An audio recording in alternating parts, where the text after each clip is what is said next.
Hello friends, Vardhan academy में आप सभी का स्वागत है। दोस्तों, आज की इस वीडियो में हम लोग एक बहुत ही महत्वपूर्ण टॉपिक पे बात करेंगे। जैसा कि आप लोगों ने कई बार देखा होगा, बेसिक शिक्षा के विभाग की बैठक हो या फिर बेसिक शिक्षा मंत्री जी की भी बैठक हो, ठीक है, तो उसमें हमेशा एक चीज़ सुनने को मिलती थी, जिससे सुन के ही जो लोग शिक्षक भर्ती का इंतजार कर रहे हैं उनका दिमाग खराब हो जाता है। क्यों? हमेशा यही सुनने को मिलता है कि शिक्षक छात्र अनुपात, चाहे पुराने बेसिक शिक्षा मंत्री हो या इस बार भी ये चीज़ें सुनने को मिली थी बेसिक शिक्षा मंत्री जी के द्वारा, ठीक है। तो लेकिन अब जो बात निकल के सामने आ रही है, इसके आधार पे अब ये बातें करना बहुत ही गलत है, मतलब नहीं कर सकते एक तरीके से। यहाँ पे आप लोग देख सकते हैं, परिषदीय विद्यालयों में अब तक 1,90,00,000 नामांकन हो चुके हैं। पिछले साल की अपेक्षा इस बार 17 लाख नामांकन अधिक हुए हैं। कल अर्थात 4 मई को विभागीय बैठक है। बैठक में नामांकन अभियान निरंतर चलाए जाने पर निर्णय हो सकता है। तो पिछले साल की अपेक्षा अगर देखा जाए 17 लाख नामांकन यहाँ पे अधिक हुए हैं। एक तो बात ये हो गई, यही चीज आप लोग यहाँ पे देख लीजिए। फिर मेन जो पॉइंट है उस पर हम लोग बात करेंगे। 17 लाख अधिक छात्र छात्राओं को प्रवेश देने का दावा किया गया। यहाँ पर भी वही चीज है सेम, ठीक। अब तक 1,90,00,000 छात्राओं को प्रवेश मिल चुका है, छात्र छात्राओं को, और वैसे 2 करोड़ नामांकन का लक्ष्य रखा गया है, ठीक है। 2 करोड़ का रखा गया है और अभी देखिए 10 लाख कम है।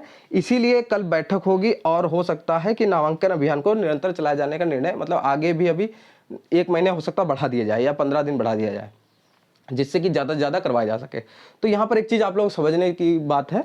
यहाँ पे देखिए, उच्च प्राथमिक के लिए भी कहा गया है, प्राथमिक के लिए भी। तो मान लीजिए कि एक शिक्षक के लिए लगभग 35 नामांकन होने चाहिए, मान लीजिए एक तरीके से, ठीक है, क्योंकि उच्च और प्राथमिक दोनों का है, तो 35 का रख लीजिए।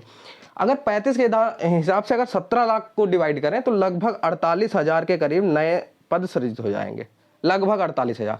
और अगर जो 10 लाख और नामांकन की यहाँ पर लक्ष्य रखा गया है, 10 लाख और अगर वो भी हो जाते हैं तो यहाँ पर 77,000 के आसपास आपके नए पद सृजित हो जाएंगे, अगर ऐसा होता है, ठीक। तो दो बातें ये हो गई। इसके अलावा आपने सुना होगा 17,000 जो भर्ती की बात हो रही थी कि इतने पद अभी खाली हैं, जो मतलब गवर्नमेंट ने कहा था, तो 17,000 वो हो सकते हैं, या 51,112 की जो बात हुई थी, ठीक है, या फिर हर साल जो रिटायर हो रहे हैं 3 साल 3.5 साल से कोई भर्ती नहीं आई है। तो एक चीज आप लोग सीधे सीधे समझने वाली है कि अब देखिए, पहले तो एक सवाल है कि भर्ती कब तक आएगी, ये बहुत सवाल पूछा जाता है, ठीक है। तो एक चीज आप समझ लीजिए कि जो 100 दिन की कार्य योजना थी उसमें शिक्षक भर्ती का कहीं नामो निशान नहीं था।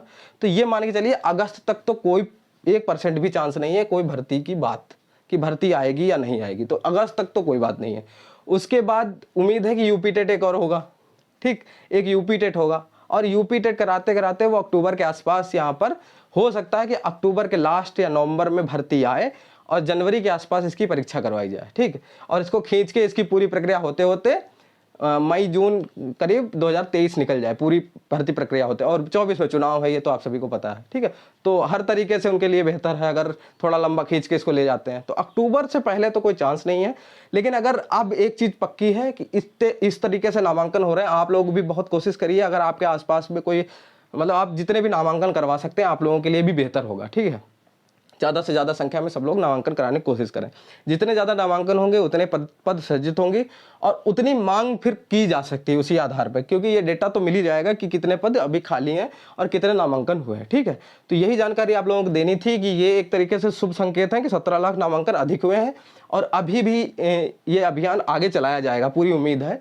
तो अधिक से अधिक संख्या में यहाँ पर पद बढ़ेंगे और जो रिटायरमेंट जिन लोगों का हुआ उस आधार पे भी, या फिर छात्र शिक्षक अनुपात भी देखा जाएगा, तो लगभग 50-60 हजार तो आपके भर्ती आनी ही चाहिए, ठीक है। लेकिन अभी नहीं आएगी। ये सब बातें अगस्त तक तो कोई करने वाली है नहीं कि अगस्त तक कोई भर्ती आएगी। अक्टूबर के बाद, अक्टूबर के आसपास ही आपकी भर्ती की एक उम्मीद है। तो दोस्तों, आज की वीडियो में सिर्फ इतना ही। अगर आपके मन में कोई सवाल हो तो आप लोग कमेंट बॉक्स में पूछ सकते हैं। धन्यवाद।